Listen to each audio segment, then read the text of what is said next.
It's a great honor to be here.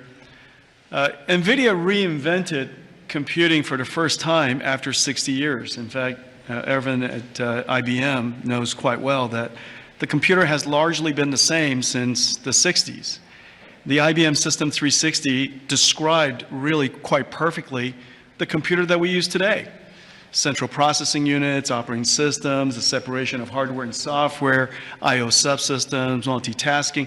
All of the words that we use to describe computers today were really invented in 1964, the year after my birth.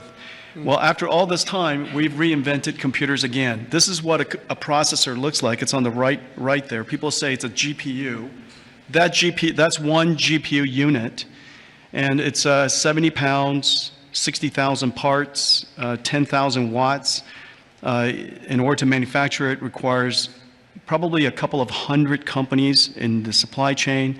It is so heavy that it requires robotics to do. It's so precise. And just to test a supercomputer requires a supercomputer. And we're going to build NVIDIA's technology, the next generation of that, all here in the United States. Without the president's leadership, his policies, his support, and very importantly, his strong encouragement. And I mean his strong encouragement. Frankly, manufacturing in the United States wouldn't have accelerated to this pace. Manufacturing isn't about low-cost labor anymore. Manufacturing is about technology. And most of the factories that build these systems today are the most advanced factories in the future. And we're going to use artificial intelligence and robotics and omniverse digital twin technology to make it possible for us to create the factories of the future. And we ought to build it right here. The really amazing thing is that this computer is the engine of a whole new industry. And this new industry is called artificial intelligence. And this new industry is a manufacturing industry in itself. That's a factory machine.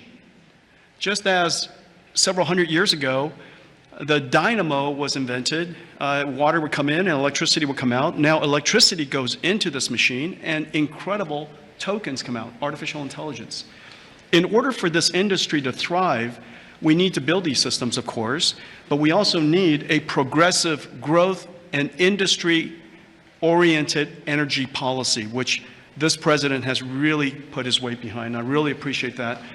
Without energy, we can't possibly have new growth industries. And we now have the backing of the administration, the backing of President Trump to support the creation of a whole new industry. This industry is going to enable a whole bunch of other industries. What we now call the AI infrastructure is going to revolutionize every industry that we know. All of the many CEOs in the room today are great partners of ours for that reason. We're working on artificial intelligence for many industries, from healthcare to drug discovery to life sciences, financial services, education, so many different industries. And that's going to be possible because we have the fundamental infrastructure here in the United States. And so I want to thank you, sir, for everything that you've done and the strong encouragement and the great policies that make it possible for us. Thank you, sir. Thank you very much. Thanks.